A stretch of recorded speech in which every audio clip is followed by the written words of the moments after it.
चलिए सिंधु घाटी सभ्यता के महत्वपूर्ण तथ्य देख लेते हैं, यहां से भी प्रश्न पूछे जाते हैं।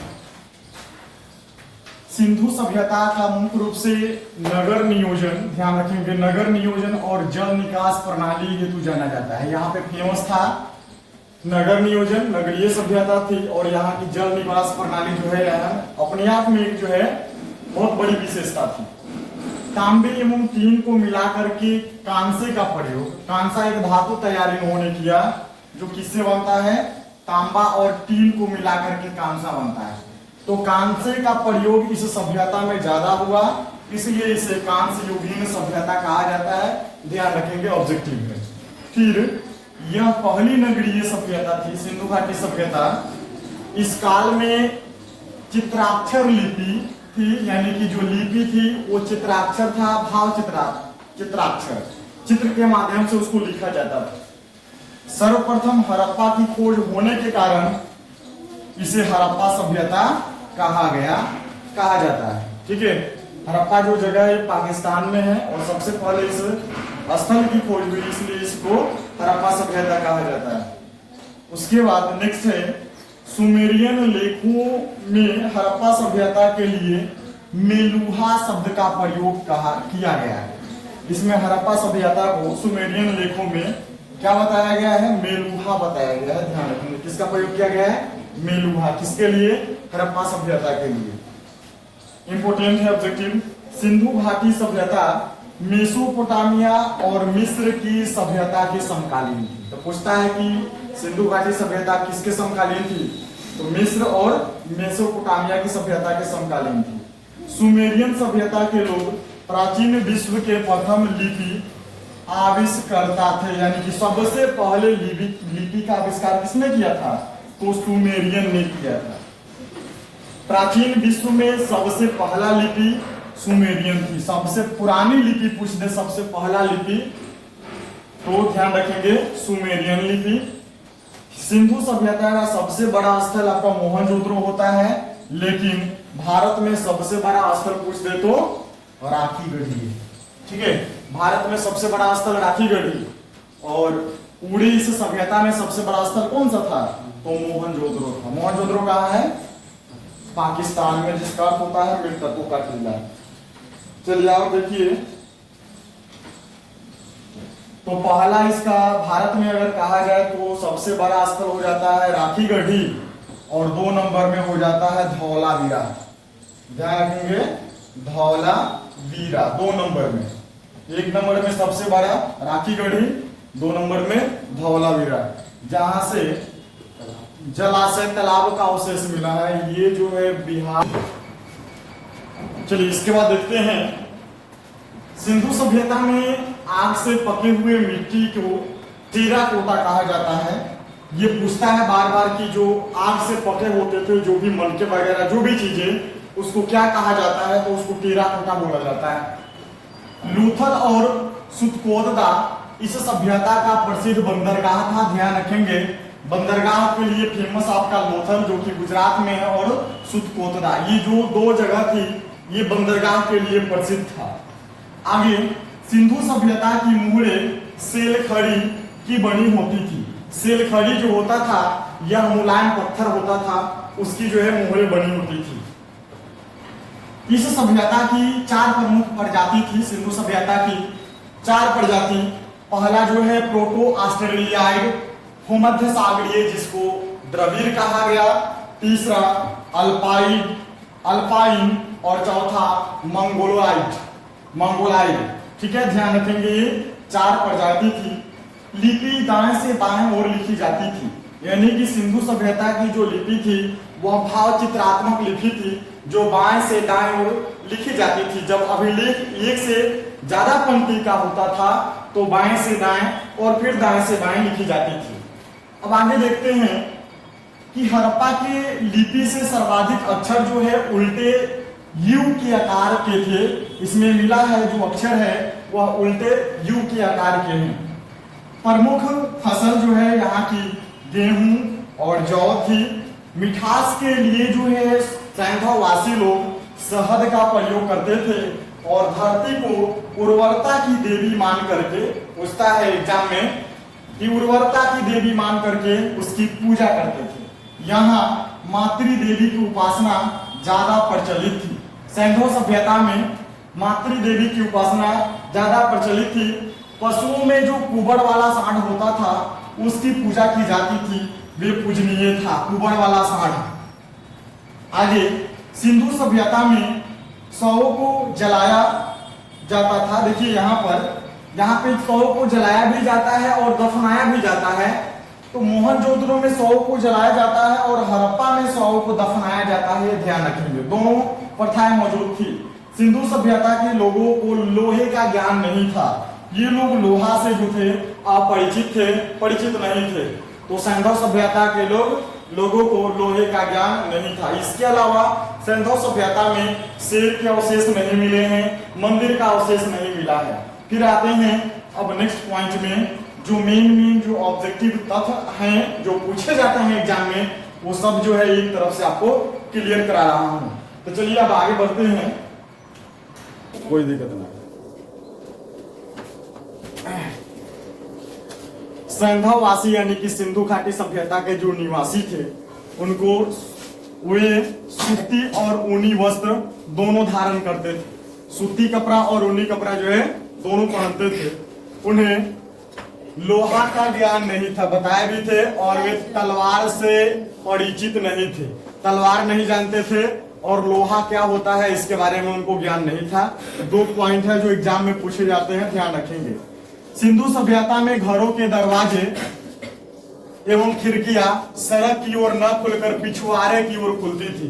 ऐसी सभ्यता थी जिसकी घर के दरवाजा और खिड़की सामने नहीं खुल करके कहां खुलती थी, पिछवाड़े की तरफ खुलती थी।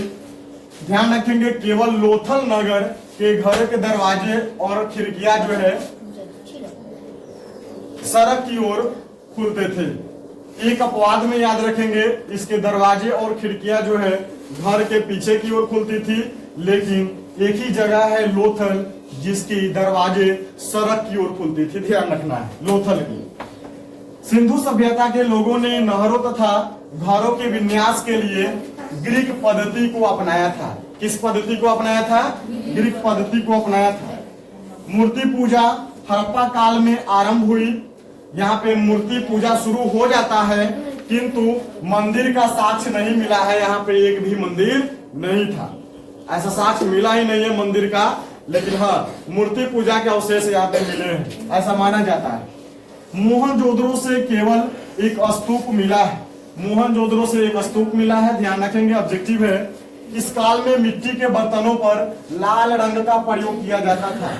उस समय सिंधु घाटी सभ्यता जब विकसित हुई या फिर उसके काल में जो मिट्टी के बर्तन बनाए जाते थे उस पे लाल रंग से पेंट किया जाता था और काले रंग की डिजाइन दी जाती थी उसमें। इस सभ्यता में केवल 6 नगर को ही बड़े नगर की संज्ञा दी जाती है, जिसमें है आपका मोहनजोदड़ो, हड़प्पा, कालीबंगा, धौलावीरा, बनावली, राखीगढ़ी। ध्यान रखेंगे ये 6 बड़े बड़े नगर हैं। सिंधु सभ्यता की लिपि भाव चित्रात्मक थी। लिपि कैसी थी? भाव चित्रात्मक, यानी कि चित्र के द्वारा इसको लिखा जाता था। इसी को गोमुत्री लिपि कहते हैं। क्या कहते हैं? गोमुत्री लिपि कहते हैं, सर्पिलाकार लिपि कहते हैं, या फिर ब्रुस्टोफेदन लिपि कहते हैं। इसको हम ध्यान रखेंगे, ठीक है। अब आगे बढ़ेंगे। सिंधु घाटी सभ्यता में महत्वपूर्ण तथ्य को हम देख रहे थे, उसमें था महत्वपूर्ण तथ्य में अब हम बात करेंगे नगर के बारे में। तो प्रत्येक नगर जो था पूर्वी और पश्चिमी टीलों में विभक्त था, बांटा गया था। पूर्वी टीला और पश्चिमी टीला, यहाँ पे हम एक पूर्वी टीला में आकृति दिए हैं और एक पश्चिमी टीला में दिए हैं। पूर्वी टीला जो था ये सामान्य लोगों के लिए था, और पश्चिमी टीला, दोनों का डिफरेंस समझते हैं पहले। पश्चिमी टीला जो था इसकी 4 दीवारी की गई, ध्यान रखेंगे, इसकी 4 दीवारी यानी कि बाउंड्री किया गया था, और बाउंड्री जो किया था ये पक्की ईंटों का था। 4 दीवारी जो की गई थी ये पक्की ईंटों की थी, और यह आंतरिक जो भाग था यानी कि अंदर जो इसके घर बने थे उसमें भले ही कच्चे ईंटों का प्रयोग मिलता है। यह शहर जो है काफी ऊंचा था, अपेक्षा पूर्वी टीलों की अपेक्षा ये था ज्यादा ऊंचा पे था। यह चारों ओर से पक्की ईंटों से घिरा हुआ था, यानी कि चार दीवारी की गई थी। इस टीले में पुरोहित वर्ग रहते थे और ये तरह से कहा जाए तो ये सबसे सुरक्षित जगह था, सबसे सुरक्षित जगह था। इसलिए यहाँ पे कौन रहते थे? पुरोहित, यानी कि उस समय के जो उच्च वर्ग के लोग थे यहाँ पे पश्चिमी टीले में रहते थे। और पूर्वी टीलों में बात की जाए तो इसकी चार दीवारी नहीं मिलती है, चार दीवारी इसकी बाउंड्री नहीं मिलता है। यह निम्न शहर था, नीचे था, काफी नीचे था। यह शहर जो है सामान्य लोगों के लिए बना हुआ था, जो व्यापारी थे या फिर जो किसान थे, जो जनसाधारण जो लोग थे वो इसमें रहते थे। यह दुर्ग से भी, जो वहां का दुर्ग होता था उससे भी नीचा था। इसके चारों ओर क्या चार दीवारी नहीं मिली थी। यह जो था एक तरह से हम कह ले तो एक असुरक्षित शहर था, यानी कि बाढ़ या फिर जो भी कहिए आक्रमण का भय हमेशा इसको बना रहता था। और पश्चिमी जो शहर था, पश्चिमी जो टीला था, ये क्या था?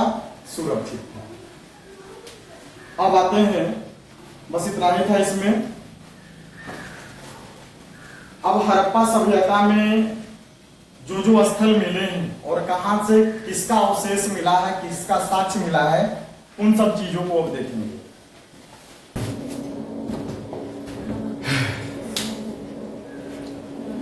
चलिए आगे देखते हैं हड़प्पा सभ्यता। हड़प्पा सभ्यता में एक महत्वपूर्ण स्थल था हड़प्पा, जो कि पाकिस्तान का स्थल रहा। पाकिस्तान में मिला है, पंजाब प्रांत में। और हड़प्पा रावी नदी के बाएं तट पे है, इतना ध्यान रखेंगे। जब पाकिस्तान के पंजाब प्रांत के मोंटगोमरी, कहीं कहीं पे मोंटगोमरी जिला आता है, तो मोंटगोमरी जिले में स्थित है। इसकी खोजकर्ता दयाराम सहनी, पूरा नाम हो जाता है राय बहादुर दयाराम सहनी ने किया 1921 में। हड़प्पा से प्राप्त टीले को पूर्वी टीला एवं पश्चिमी टीला नाम दिया गया है। मेन जो है इसको हम अंडरलाइन कर देते हैं, कर लीजिएगा। हड़प्पा से 6 कक्षों की 2 पंक्तियों में निर्मित कुल जो है 12 अन्नागार के अवशेष मिले हैं। अन्नागार जो होता था उसमें अन्न रखे जाते थे, जो भी उस समय का अन्न होता था भविष्य के लिए। पूर्वी टीला के दक्षिण में एक कब्रिस्तान स्थित है, जिसे समाधि R37 नाम दिया गया। इसी को CR37 कहा जाता है ना। तो ये अवशेष कहां से मिला, ये साक्ष्य कहां से मिला? हड़प्पा से मिला, ध्यान रखेंगे, इंपोर्टेंट है। हड़प्पा का दूसरा समाधि स्थल का नाम दिया गया समाधि H, ठीक है, समाधि H। पहला समाधि जो है CR37 और दूसरा समाधि H। हड़प्पा से बर्तन पर बने मछुआरे का चित्र, ये इंपोर्टेंट होता है। शंख का बना बैल, स्त्री के गर्भ से निकलता पौधा, ऐसा अवशेष मिला है, जिसे आगे चल के जिसे उर्वरता की देवी कहा गया। इस स्त्री के गर्भ से निकला पौधा को उर्वरता की देवी माना गया और उसकी पूजा की जाती थी। पीतल का बना इक्का, पीतल का बना इक्का, जो के वृत्ताकार चबूतरे के अवशेष मिले हैं। गेहूं और जौ के भी साक्ष्य मिले हैं। ईंटों के वृत्ताकार चबूतरा, पीतल का कह दे इक्का, या फिर स्त्री के गर्भ से निकलता हुआ पौधा, ये सब का अवशेष जो कहां से मिला है? हड़प्पा से मिला है। हड़प्पा से कांस्य दर्पण, कांस्य दर्पण यानी कि इन्होंने एक धातु बनाया था, तांबा धातु, तांबा से और टीन से तैयार किया था कांसा, उसका दर्पण भी मिला है, दर्पण चेहरा देखने वाला शीशा। श्रमिक आवास के अवशेष मिले हैं। तो ये सब अवशेष जो है हड़प्पा स्थल से प्राप्त होता है। एग्जाम में पूछता है कि कौन से स्थल जो है कहां से प्राप्त हुए हैं, तो ध्यान रखेंगे। हड़प्पा जो है मोंटगोमरी जिला में स्थित है। इसकी खोज दयाराम सहनी 1921 में किया। यहाँ जो टीला मिला ये पूर्वी और पश्चिमी टीलों में विभाजित था। यहाँ पे 6 कक्षों की 2 पंक्तियों में निर्मित टोटल जो है 12 अन्नागार प्राप्त हुए। यहाँ पे कब्रिस्तान का साक्ष्य कहे तो हड़प्पा से मिला। नाम क्या दिया गया? समाधि R37 या फिर CR37। दूसरा समाधि नाम इसका दिया गया समाधि एच। इसके अलावा साक्ष्य यहाँ पे क्या मिला है, बर्तन पर बने मछुआरे का चित्र, ये हड़प्पा से मिला। शंख का बना बैल, स्त्री के गर्भ से निकलता हुआ पौधा ऐसा दिखाया गया है।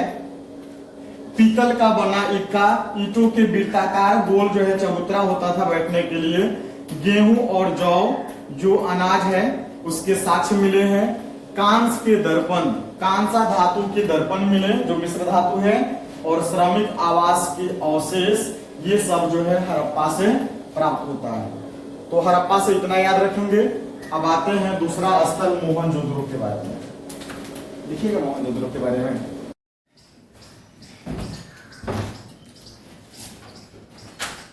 चलिए अब देखिए मोहनजोदड़ो के बारे में। मोहनजोदड़ो यह पाकिस्तान के सिंध प्रांत में है। सिंध प्रांत, सिंध राज्य में लरकाना जिले में, ध्यान रखेंगे, ठीक है। क्षेत्रफल की दृष्टि से सबसे बड़ा नगर मोहनजोदड़ो है। सबसे बड़ा नगर मोहनजोदड़ो, जिसका अर्थ होता है मृतकों का टीला। यहाँ पे शवों को क्या किया जाता है, जलाया जाता है। सिंधु नदी के दाएं तट पे स्थित है ये मोहनजोदड़ो, सिंधु के दाएं तट पे, जबकि हड़प्पा जो था वो रावी नदी के बाएं तट पे था। इसकी खोज किसने किया मोहनजोदड़ो की, आर.डी. बनर्जी यानी कि राखलदास बनर्जी 1922 में। मोहनजोदड़ो का सर्वाधिक उल्लेखनीय स्थल बृहत स्नानागार, यानी कि यहाँ पे विशाल स्नानागार था, ठीक है। अन्नागार अलग है, स्नानागार अलग है। स्विमिंग पूल कह लीजिए इसको, जिनकी लंबाई जो है उत्तर से दक्षिण तक 55 मीटर और चौड़ाई पूरब से पश्चिम तक 33 मीटर था। इसके मध्य में एक स्नान कुंड था जिसकी लंबाई 11.8 मीटर, चौड़ाई 7.01 मीटर और गहराई 2.43 मीटर ये गहरा है। अगला पॉइंट है मार्शल ने, ये इंपोर्टेंट है, पूछता है मार्शल ने इसे तत्कालीन विश्व का आश्चर्यजनक निर्माण कहा। किसने कहा है विश्व का आश्चर्यजनक निर्माण, तो मार्शल ने कहा है। सबसे बड़ी इमारत जो है विशाल अन्नागार है। स्नानागार अलग हुआ, अन्नागार अलग हुआ। अन्नागार जो था ये गोदाम था, अनाज अनाज इसमें रखा जाता था। तो हो गया, सबसे बड़ी इमारत जो थी विशाल अन्नागार थी। गोदाम था एक जो 45.72 मीटर लंबा और 22.86 मीटर चौड़ा था ये गोदाम। सड़क हड़प्पा बोल रहे हैं, मोहनजोदड़ो की जो मुख्य सड़क थी वह 9.15 मीटर चौड़ा था, जिसे राजपथ कहा जाता था, ठीक है। राजपथ की चौड़ाई थी 9.15 मीटर, जो मुख्य सड़क कहलाती थी। सड़कें जो थी एक दूसरे को समकोण पर काटती थी, और जो सड़क एक दूसरे को समकोण पर काटती थी इसे ही ऑक्सफोर्ड सर्कस कहा गया। तो पूछ दे कि ऑक्सफोर्ड सर्कस किसे कहा गया, तो जो सड़कें एक दूसरे को समकोण पे काटती थी उसी को ऑक्सफोर्ड सर्कस कहा गया। अवशेष की बात करें तो मोहनजोदड़ो से अवशेष मिला है कांसे की नर्तकी की मूर्ति, इंपोर्टेंट है। कांसे की नर्तकी की मूर्ति का अवशेष मोहनजोदड़ो से मिला है। योगी या फिर कह लीजिए पुजारी की मूर्ति जो है इसका भी अवशेष मोहनजोदड़ो से मिला है। मुद्रा पर अंकित पशुपतिनाथ शिव की मूर्ति, पशुपतिनाथ शिव की मूर्ति का भी अवशेष जो है मोहनजोदड़ो से मिला है। सूती कपड़ा का अवशेष मिला है। गले हुए मनके का ढेर का भी अवशेष मिला है मोहनजोदड़ो से। इसके अलावा सीपी का बना पटड़ी, सीपी बोलते हैं किसका, सितुआ वगैरह सीप। घोड़े के दांत मिले हैं।